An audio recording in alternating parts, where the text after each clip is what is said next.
Wouldn't that? I would like to talk about two thoughts about nutrition and depression. Um, there are thought to be two dominant neurotransmitters in our brain, which are called dopamine and serotonin. And these are called monoamines. And the enzyme that breaks them down is called monoamino oxidase, and it is thought, and that is the theory behind our conception of depression today, that those people that have an enzyme system, this enzyme system, monoamino oxidase, that is too active, breaks down the dopamine and the serotonin faster, so that in the brains of depressed people, you find these neurotransmitters on a lower level. Now, the pharmaceutical industry has come up with monoamino oxidase inhibitors, and they've got their side effects. And I would just like to share with you today that also plant foods can inhibit this enzyme, monoamino oxidase. And these are apples, the proverbial apple that keeps the doctor away, and berries, grapes, and onions. And then you have the phytonutrients that occur naturally in certain spices. And the spices are cloves, which we do not use very frequently, I guess. Oregano, that is an interesting herb. Cinnamon we could use with our breakfast, for instance, and nutmeg. It's not used very often.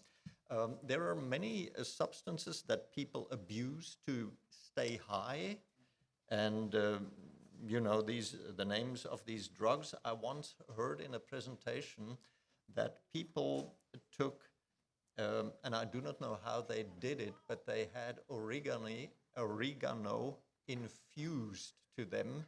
And I still remember the presenter said he had never experienced anything like it.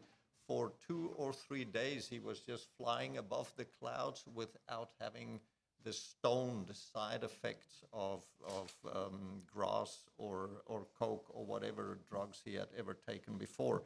So obviously, we don't want that experience, but if you use some oregano when you do your next tomato sauce, it wouldn't be a bad idea.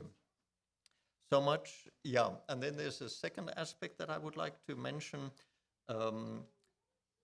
There are fatty acids that we consume with our nutrition that can be deleterious to the state of our mind, and these are called the amino arachidonic acids, which are it's a special type of fatty acid that we take either directly from, and the highest concentrations you find in eggs, fish, and then beef. That is a direct animal source, and there is another possibility when you have plant oils, omega-6 fatty acids that we take in with peanut butter, almond, hazelnut, any nut that you can think of. If you take too much of that, you will also get a certain amount of amino arachidonic acid, which has a slightly depressive effect on your brain. So everything in moderation, I think, is the answer here.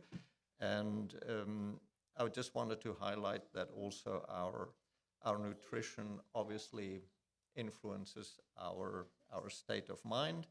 And I just listened to a podcast yesterday where somebody said that 2 Big Macs is as good as a brain injury. Eat them anymore. Wouldn't that?